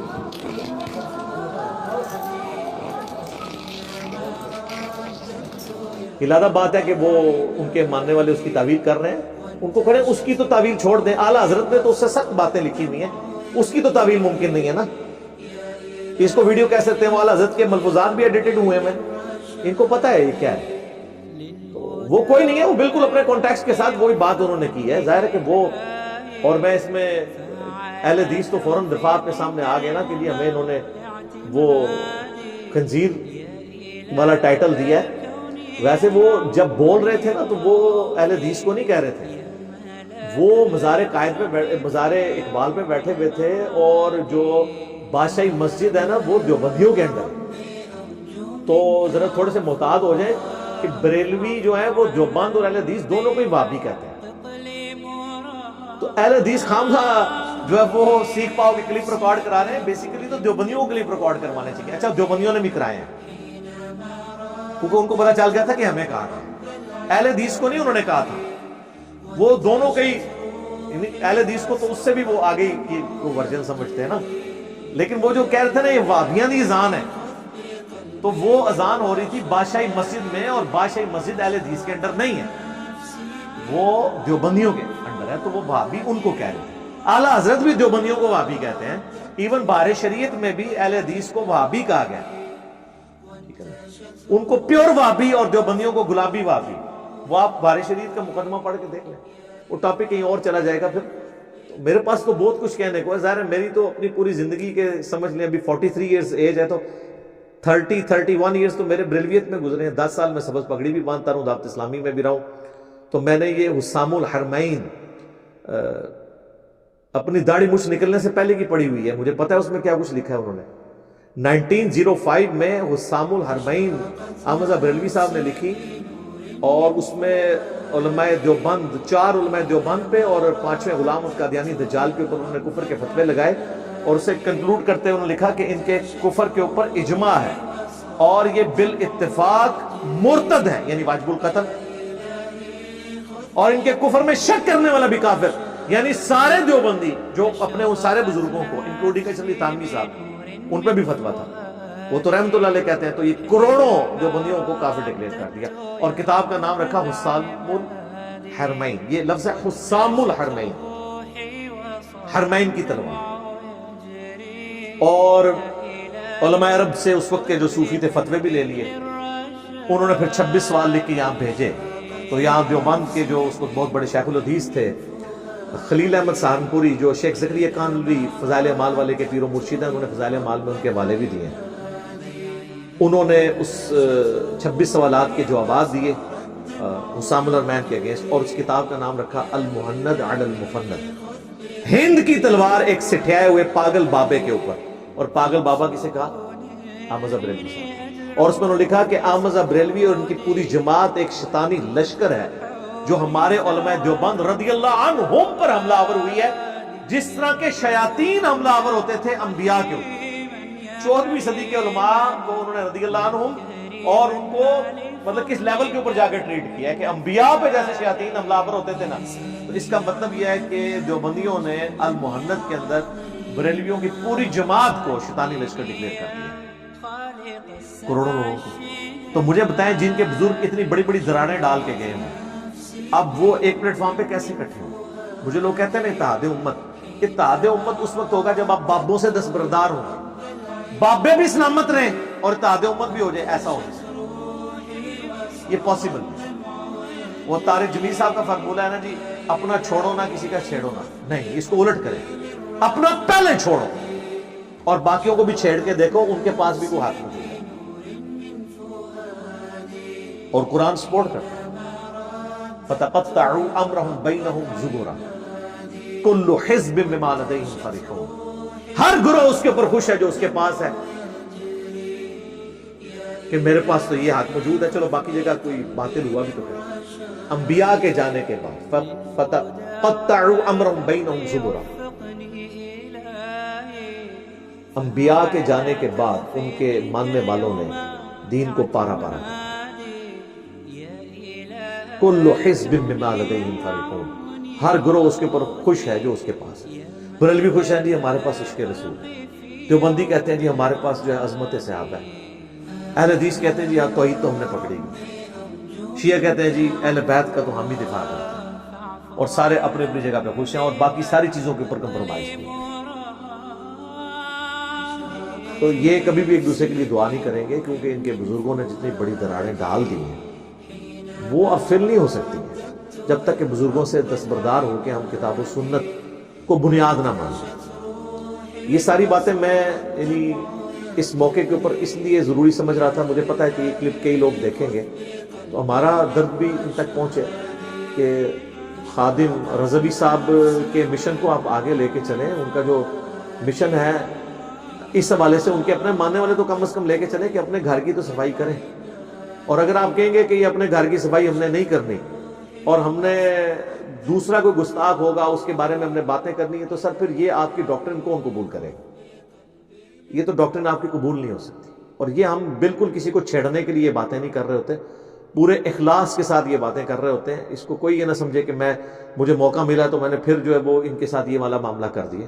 ایسا نہیں ہے، بلکہ بعض اوقات انسان جاگ اٹھتا ہے جب اسے چیزیں ہائی لائٹ کی جاتی ہیں کسی خاص غم کی کیفیت کے اندر.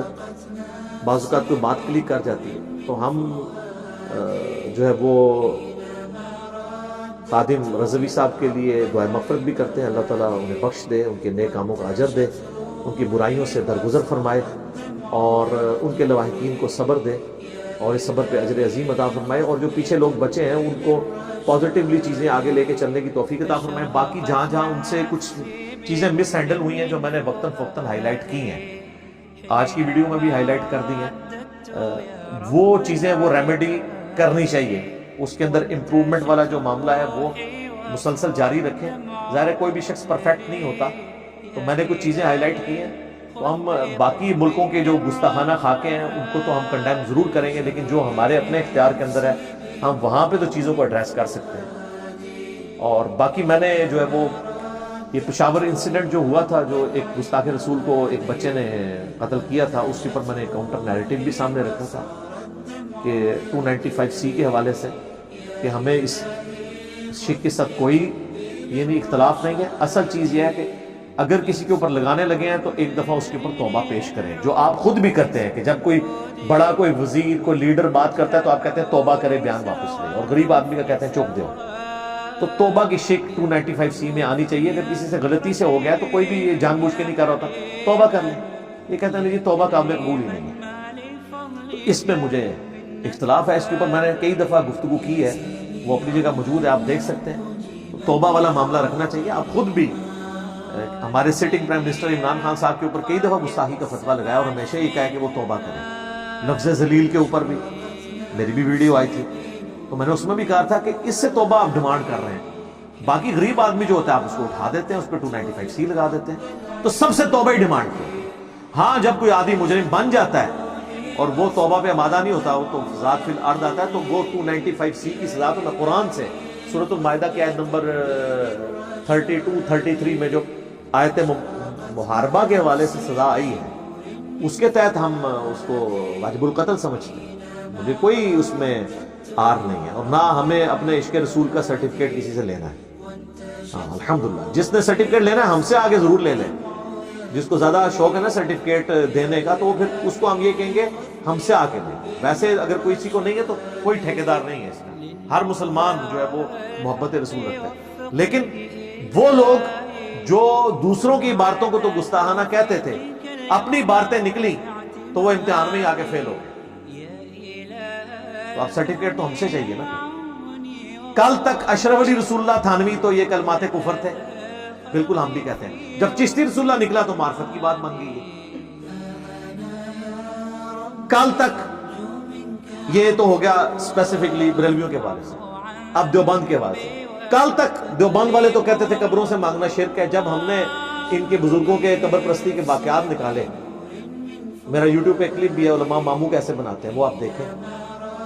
قاسم نانوتوی صاحب مرنے کے 6 سال کے بعد قبر سے نکل کے دیوبند کے 2 مولویوں کی صلح کرا کے دوبارہ واپس چلے گئے, خواب میں نہیں بیداری میں. اور کئی ایک شرکیہ واقعات جب میں نے ان کے نکالے, پھر امتحان تو اسی وقت آتا ہے نا جب آپ کی غلطی نکلے. ویسے تو آپ کو ہر چیز توحید نظر آ رہی ہوتی ہے, اور دوسرے کی شرک. اہل حدیث پہ برا وقت آیا کہ اہل حدیث کہتے ہیں دیکھیں جی ہمارا تو ہر مسئلہ جی سیدھا سیدھا قرآن حدیث سے ثابت ہوتا ہے. ہم نے کہا جی سیدھا سیدھا آل امیہ کی بدماشیاں بخاری مسلم میں لکھی ہیں, اور مولا علی کا دفاع جنگ جمل صفین نہروان کے اوپر جب میں نے کیا ان کتابوں سے, ٹھوس ہو گئے. اب تو وہ مطلب حدیثوں سے ہی لانے برات کر رہے ہیں. وہ کہہ رہے ہیں نہیں بس حدیث جو ہے نا وہ لکھی رہنے دو, اور تھوڑی حدیثیں بیان کرنے والی. تو سر بریلوی بھی تو یہی کہتے ہیں کہ قرآن میں صرف یہی آیت رہ گئی ہے قل انما انا بشر مثلکم وما ارسلناک الا رحمۃ للعالمین, نہیں ہے بیان کرنے کے لیے. قل ان کنتم تحبون اللہ فاتبعونی یحببکم اللہ, نہیں ہے بیان کرنے کے لیے. انا ارسلناک شاہدا ومبشرا ونذیرا وداعیا الی اللہ باذنہ وسراجا منیرا, بیان کرنے کے لیے نہیں ہے. مڑ مڑ ہی پڑھ دو, کہتے ہیں یہ عقیدہ ہے. تو سر یہ بھی تو عقیدہ ہے. صحیح مسلم میں حدیث ہے 240, علی سے محبت نہیں رکھے گا مگر مؤمن, علی سے بغض نہیں رکھے گا مگر منافق. یہ عقیدہ ہے. علی کی محبت اور علی کے دشمنوں کی محبت ایک دل میں جمع نہیں ہو سکتی. اور یہ دشمن بھی وہ والے دشمن جو توبہ کیے بغیر مارے, جنہوں نے توبہ کر لی, جس طرح اصحاب جمل ہیں, ان کا معاملہ الگ ہے. میں ان کی بات کر رہا ہوں جنہوں نے توبہ نہیں کی. تو کیسے دونوں جمع ہو سکتے ہیں؟ تو جب اہل حدیث میں امتحان آیا تو اب وہ حدیثوں سے ہی دشمن, وہ دیکھیں جی عوام کے سامنے نہیں ہوتی ہے. تو میں نے ان کو بتایا کہ امام مسلم نے مقدمے میں لکھا ہے کہ میں عوام الناس کے لیے مسلم شریف لکھ رہا ہوں, اور کئی جو سخت حدیثیں ہیں وہ ہے ہی مسلم شریف میں جو آپ کو چبھتی ہیں, ویسے بخاری میں بھی ہے. تو میں وقتاً فوقتاً اس کو ہائی لائٹ کرتا رہتا ہوں. پچھلے دنوں میری ایک ویڈیو ریکارڈ ہو گئی ہے, تو وہ آپ دیکھ لیں. اس میں میں نے کئی معاملات کے اندر طبیعت صاف کی ہے. تو بار بار کربلا کا ذکر کرنے سے پھر آپ چڑھتے ہیں, کیونکہ آپ کو کربلا بری لگتی ہے, اور ہمیں کربلا ہی جس کو سمجھ آئی اسی کو دین سمجھ آئے. تو میرا خیال ہے پھر ہمیں اپنے 5B کا بھی تعارف کروانا چاہیے نا جی. اینڈ کے 5B ریسرچ پیپر میں نے لکھا ہے جی, واقعہ کربلا کا حقیقی پس منظر 72 صحیح الاسناد احادیث کی روشنی میں, جس میں 200 روایتیں میں نے اہل سنت کی کتابوں سے اکثر بخاری مسلم سے جمع کی ہیں.